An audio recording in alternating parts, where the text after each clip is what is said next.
The first thing you notice about those woods is how still they are. Not quiet, still. Like everything inside them forgot how to move.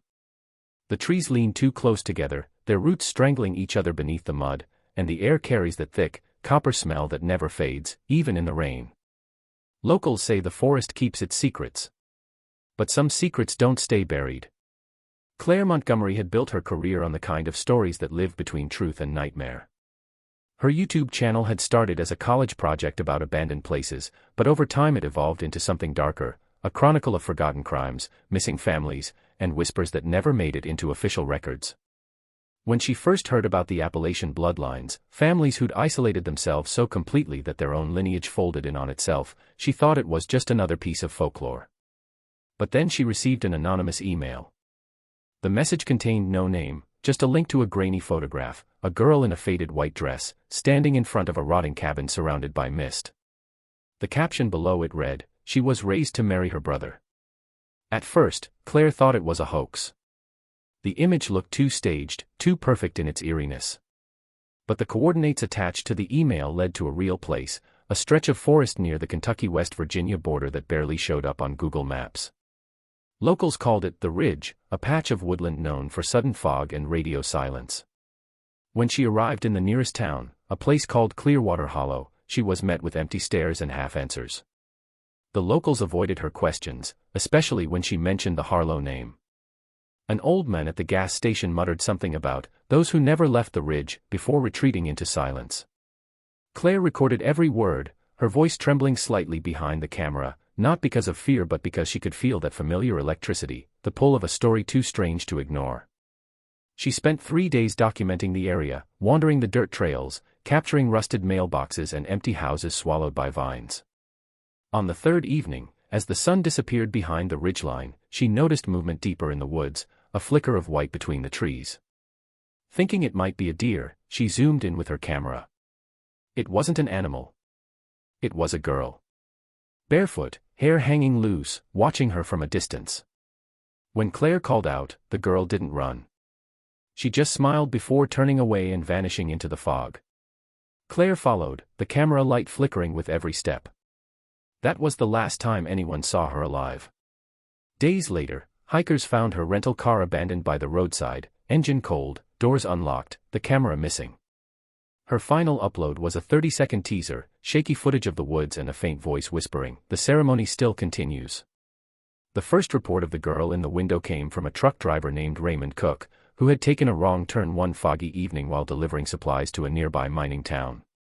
He swore he'd seen her through the cracked window of an old cabin sitting half-swallowed by the forest. He described her as pale, almost colorless, with hair that looked silver in the moonlight.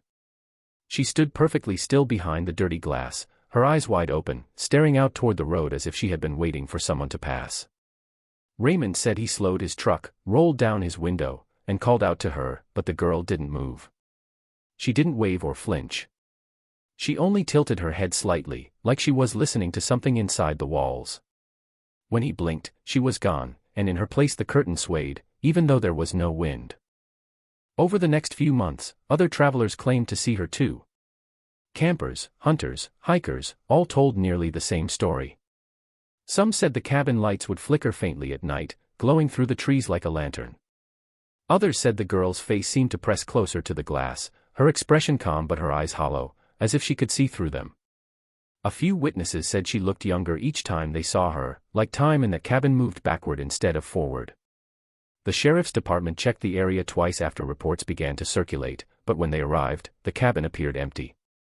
Dust covered every surface, cobwebs hung thick in the corners, and the floorboards groaned underfoot. Still, the air felt warm, as though someone had just been there moments before. Rumors spread fast in towns like Clearwater Hollow. Some said she was a ghost, others said she was a child who'd escaped from a family that had lived in those woods for generations.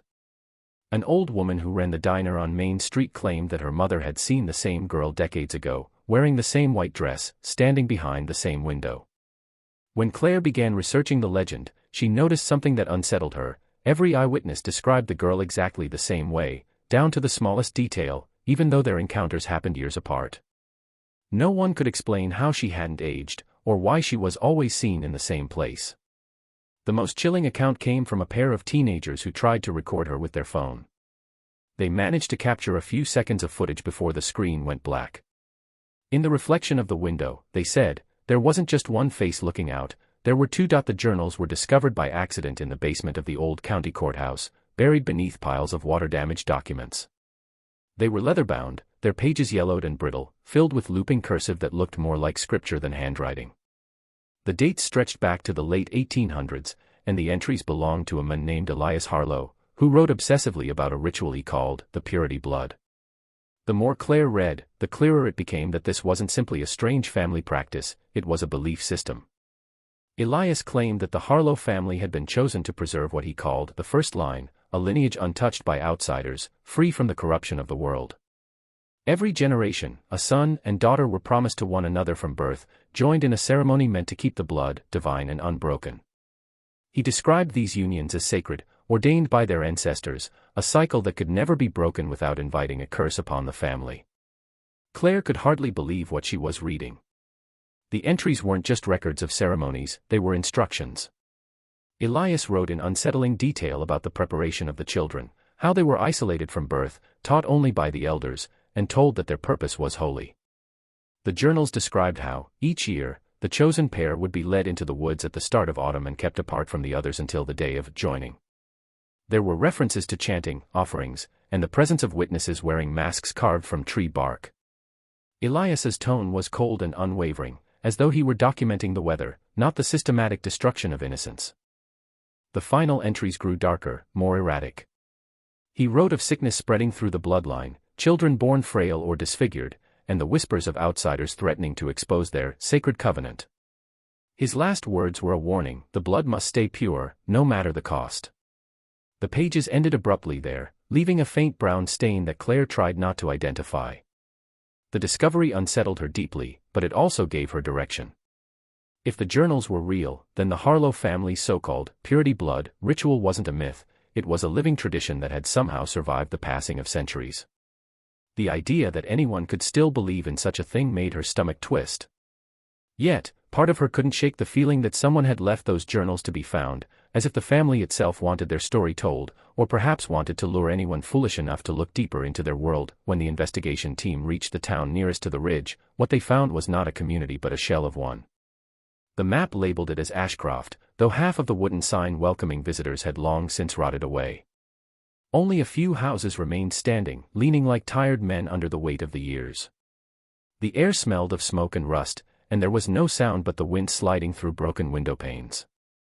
The locals who still lived there moved slowly, their faces weathered and suspicious, their eyes avoiding direct contact. They didn't welcome outsiders, and they certainly didn't welcome questions. When asked about the Harlows, most froze for a moment before muttering that the family had been gone for decades. But their hesitation was too long, their answers too rehearsed. It was clear that everyone knew something, and no one dared to speak it aloud. The team rented a room above the town's only store, a creaking two-story building that smelled of kerosene and mold. At night, they could hear faint music drifting from somewhere in the woods, not the sound of instruments, but voices humming a low, mournful tune. The next morning, Claire's assistant, James, approached an old woman sitting on her porch, her eyes clouded with cataracts. When he asked her about the sound, she spat into the dirt and whispered, "That's not music. That's remembering." She wouldn't say another word after that. Every conversation the team tried to start ended the same way, with silence, a locked door, or the slow, deliberate turning of a face away from the camera. Inside the general store, tucked between dusty shelves of canned beans and hunting supplies, Claire found a bulletin board filled with faded photographs and newspaper clippings. Most were decades old, school portraits, church picnics, community gatherings, but one picture caught her attention. It showed a group of children standing in front of a one-room schoolhouse. Their faces were eerily similar, each with the same narrow jawline and light-colored eyes. Written in faint pencil across the bottom were the words, "The Hollow Batch, 1964. When she asked the shopkeeper about it, he removed the photo and stuffed it into a drawer without saying a word. Later that night, while reviewing her footage, Claire noticed something strange. In the corner of every shot taken near the town's outskirts, a dark figure appeared at the edge of the trees. Always in the same place, always watching. The next morning, several townspeople were gone, their homes abandoned, their doors left open as if they had left in a hurry. The hollow town had become quieter still, as though the forest had finally swallowed what remained of it. The ledger was found in what remained of the Harlow cabin, buried beneath a pile of mildewed quilts and the collapsed frame of an old rocking chair. The book itself was thick and bound in cracked leather, its spine held together by rusted wire. When Claire and her team pried it open, the smell of rot and age filled the room. Inside were hundreds of pages covered in cramped, slanted handwriting, every line recording names, birth dates, and strange symbols scrawled in the margins. But what made the team uneasy wasn't the age of the book, it was the pattern. The family tree inside didn't branch outward like a normal lineage, it looped inward, curling back on itself again and again, each generation connected to the same small cluster of names. Cousins marrying cousins, siblings joined in ritual, children born to parents who were also brother and sister. The bloodline was a closed circle, an unbroken cycle spanning more than a century. Each entry seemed to follow a ritualistic order. A name would appear, followed by a date marked joined, and then another labeled renewed. The handwriting grew shakier as the years went on, suggesting that the same hand had recorded everything, or perhaps several generations mimicked the script of the first author. Claire's assistant, James, noticed that certain names repeated: Eloise, Elias, Miriam, Jonah, the same few used over and over, passed down like heirlooms or titles.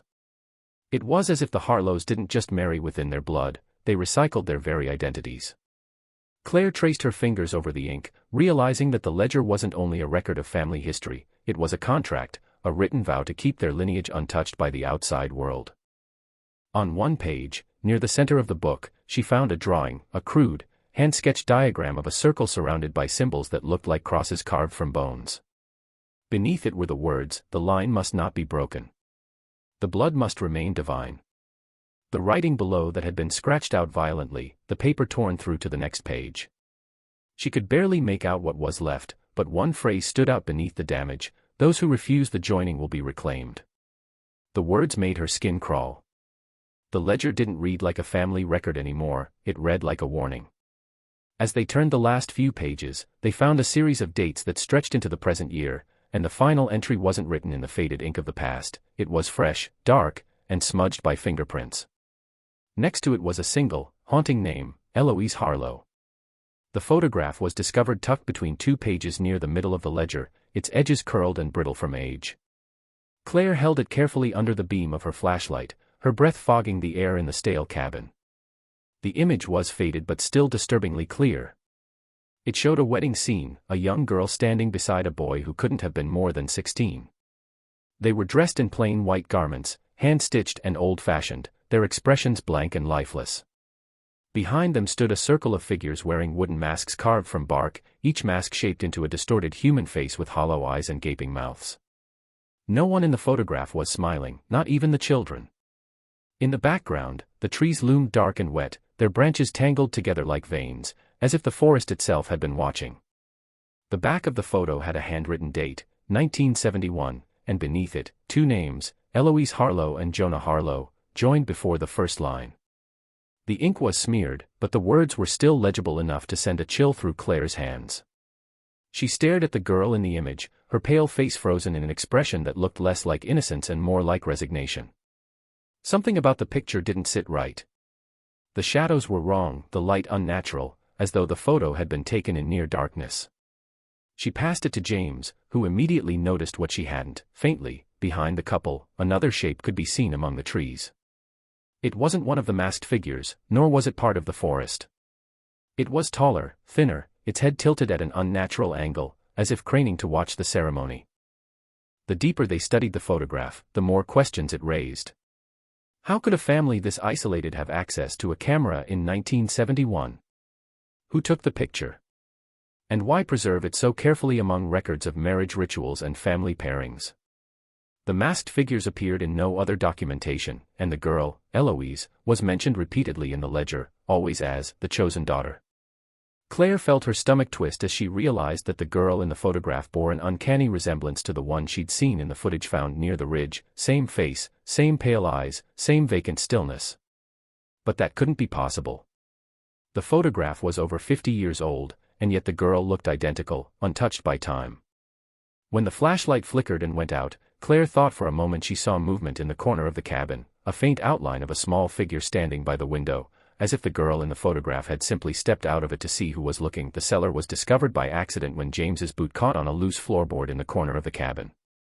The board lifted with a dry crack, revealing a narrow gap and a rush of cold air that smelled of rust and damp wood. Beneath the floor was a set of steps descending into darkness. Claire's flashlight beam trembled as she pointed it downward, illuminating a crude staircase carved from packed dirt and rotting timber. The team hesitated before climbing down, their breaths growing shallow with each step. The deeper they went, the thicker the air became, heavy with a sweet, metallic odor that made Claire's throat tighten. When they reached the bottom, the light revealed something that made them freeze, a low room, no larger than a storage cellar, lined wall to wall with small metal cribs. Each crib was empty, but the bars were rusted, the paint peeled away by time and moisture. Scratches covered the walls, hundreds of them, some deep enough to gouge the wood, others carved with small, desperate hands.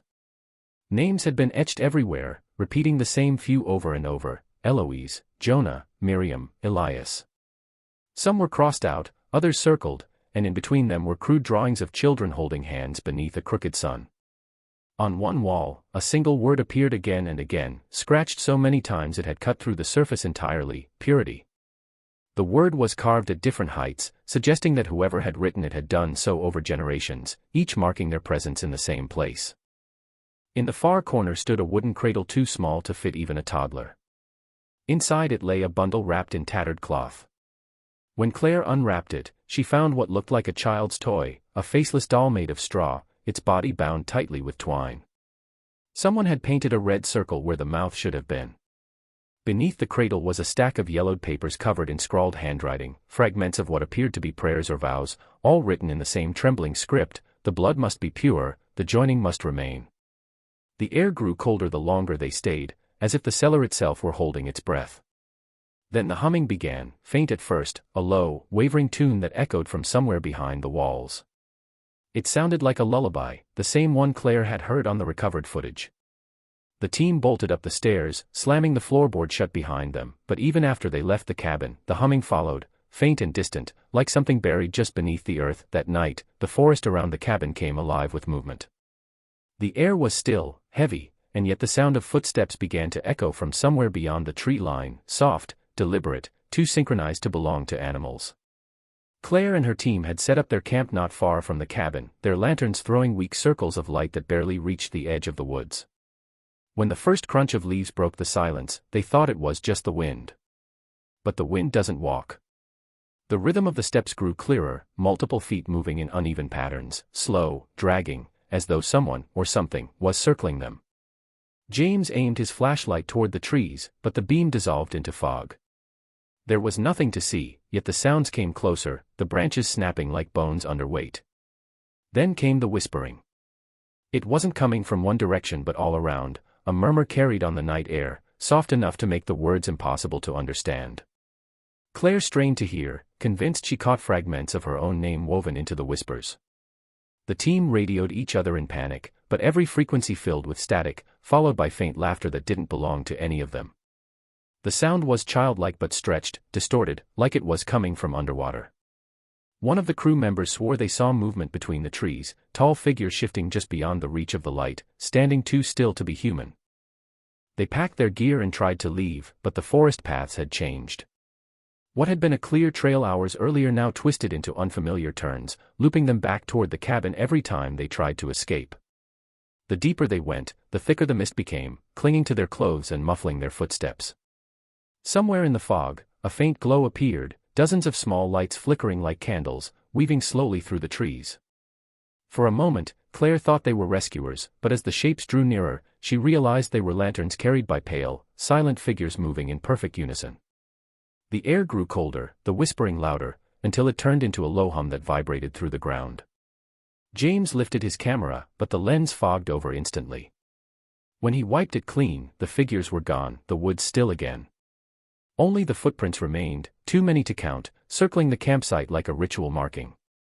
That was when Claire noticed the first symbol carved into the nearest tree, a circle with a cross of bones through it, the same one from the ledger, freshly etched as if someone had been there moments before they arrived. When Claire and her team returned to the cabin after that night, they found it changed. The air inside was colder, sharper, and carried the faint scent of something burning. The lantern they'd left on the table had been snuffed out, but the wick was still warm to the touch. The furniture had been moved, the ledger gone, and in the middle of the floor was a trail of dirt leading toward the back door and out into the woods. Claire followed the trail, her flashlight slicing through the fog as the others trailed behind. The deeper they went, the quieter everything became, no crickets, no wind, not even the groan of the trees. It was as if the forest was holding its breath. Then they saw it. In a small clearing surrounded by dead oak stood a makeshift altar built from branches, animal bones, and rusted metal scraps. At its center was Eloise. She looked older now, though not by much, her face sharper, her eyes hollow but calm. She was wearing the same yellowed gown from the photograph, her bare feet sunk in the mud, her hands clasped around a bouquet of withered flowers. Around her were small figures, motionless, silent, their faces hidden by masks carved from bark. The air shimmered faintly, as if the fog itself was breathing in rhythm with her. Claire whispered her name, and Eloise turned, her smile slow and deliberate, like she'd been expecting them all along. Her voice, when she spoke, was soft and uneven, every word echoing in the clearing as though it came from beneath the ground. She said the joining was to happen again, that the blood must not forget itself. Her gaze shifted to the shadows behind her, and that's when Claire saw him. A tall figure stood just beyond the altar, his skin pale against the dark, his eyes reflecting the lantern light. He didn't move, didn't blink. He just stared at Eloise with a kind of reverence that made Claire's stomach twist. Eloise stepped toward him slowly, reaching out her hand, and he mirrored her movement, their fingers almost touching. The others began to hum, the same eerie lullaby Claire had heard in the cellar. The sound rose in waves, vibrating through the air until it felt like the ground itself was pulsing. Claire's camera caught the moment their hands finally met, and the light around them flared so bright that it washed everything white. When her vision cleared, the clearing was empty. The altar remained, the mask scattered in the mud, but Eloise and her brother were gone. The only trace left behind was the bouquet of dead flowers lying where she had stood, still dripping with dew that looked far too red to be water. The last footage recovered from Claire's camera was almost unwatchable.